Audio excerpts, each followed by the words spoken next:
You didn't lose anyone. You didn't get a diagnosis. Nothing fell apart. But one morning, an ordinary morning, you opened your eyes, and the life you'd been living felt like it belonged to someone else. No warning, no reason, just a quiet, devastating shift. And nobody talks about this. Here's what makes this so disorienting. Everything looks the same. Same room, same people, same routine waiting for you the moment your feet hit the floor. But something inside, something you can't name and can't point to, has moved. Permanently. This isn't burnout. This isn't depression. This isn't a bad week. This is something deeper, something ancient. And science is only now beginning to give it a name. Psychologists call it a narrative identity disruption. A moment when the story your brain has been telling about who you are stops making sense. Just quietly, irreversibly, like a key that no longer fits the lock it was made for. And here's what nobody tells you. This happens to almost everyone. 67% of adults across multiple longitudinal studies report at least one period in their life where their sense of self radically shifted, with zero external trigger. No divorce, no death, no rock bottom, just a morning, just a feeling, just the sudden, terrifying awareness that the person you've been performing isn't entirely real. Before anything else, you need to hear this. You are not broken. What you're experiencing has been documented across centuries, across cultures, across every field of human knowledge, and it has always meant the same thing. Darwin wrote in his private journals in 1838, not in any published work, his private journals, about waking one morning and feeling that everything he thought he was had become, in his own words, a question rather than an answer. He was 29. He hadn't published anything significant yet. He was just a man sitting with a feeling he couldn't explain. Tolstoy, at the height of his fame, wealthy, celebrated, surrounded by family, documented in a confession the exact same experience at age 51. He wrote that life suddenly tasted like nothing, that the self he had built felt hollow from the inside. Physicians found nothing wrong, because nothing was wrong. Something was right.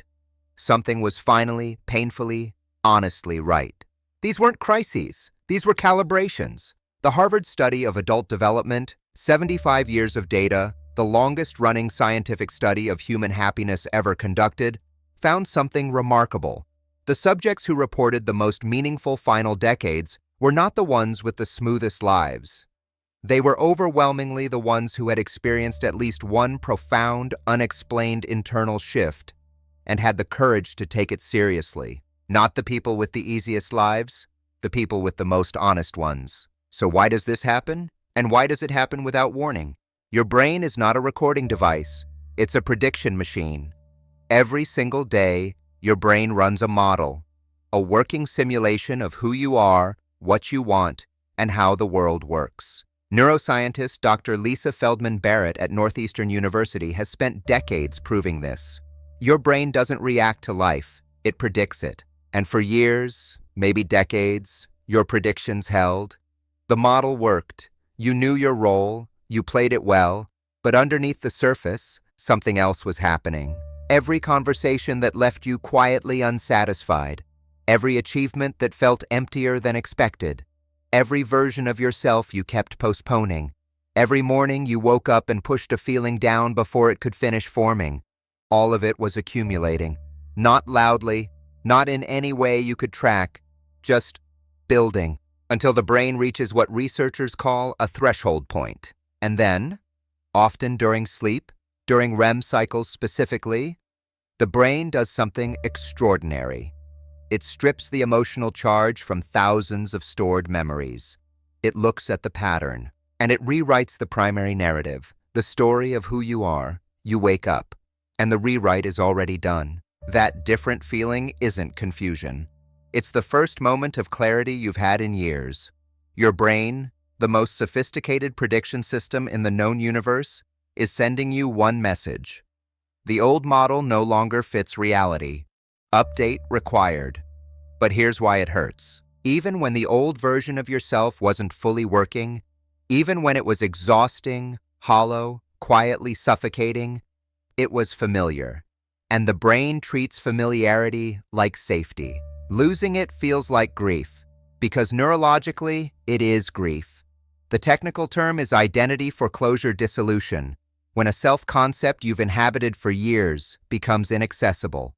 Neural pathways associated with the old identity begin to prune.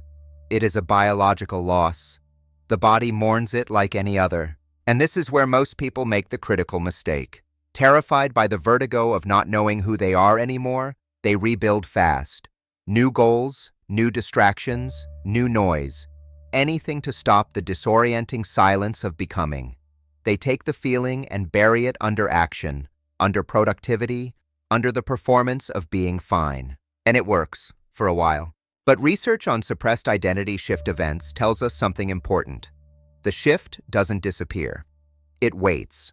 Suppression of these threshold events correlates strongly across multiple studies with significant psychological crises 10 to 15 years later. The thing people call a midlife crisis is, in most cases, a delayed identity shift that was never allowed to complete. The shift will happen. The only question is whether you meet it now, on your terms, or later, on its. So let's say it plainly. The thing no self-help book will actually say out loud. This feeling, this waking up different, is not asking you to destroy your life. It's asking you to stop performing it. There is a difference between the life you consciously chose and the life that was chosen for you by circumstance, expectation, fear, and the slow accumulation of saying yes when you meant something else. Most people never examine that difference, not because they're incapable, but because the examining is frightening. Because what if the answer is complicated? What if some of it was real and some of it wasn't? What if you built something genuinely good and it still isn't quite yours? What if wanting more doesn't mean you're ungrateful, it means you're honest? Every culture across recorded human history has documented this exact moment. The indigenous vision quest, the Buddhist concept of dukkha, the subtle unsatisfactoriness beneath comfortable surfaces, the Christian dark night of the soul, the Stoic memento mori. Different words, same neurological event, same human reckoning. And the people who came through it, not unscathed, but through it, built something realer on the other side.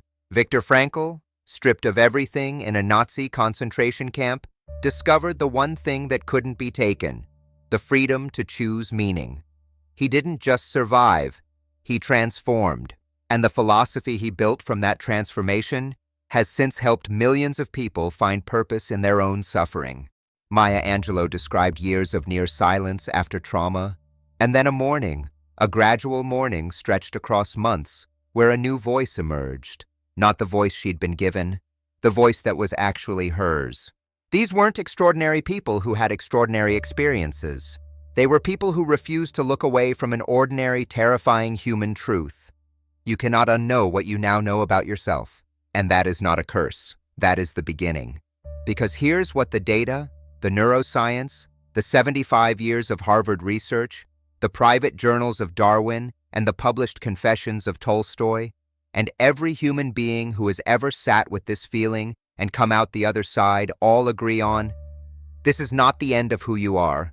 This is the first morning you've been awake enough to ask who you actually want to be. Most people spend the rest of their life trying to feel the way they used to. A rare few ask a better question, and that question, quiet, frightening, and completely yours, is where everything real begins. One day you wake up and everything feels different.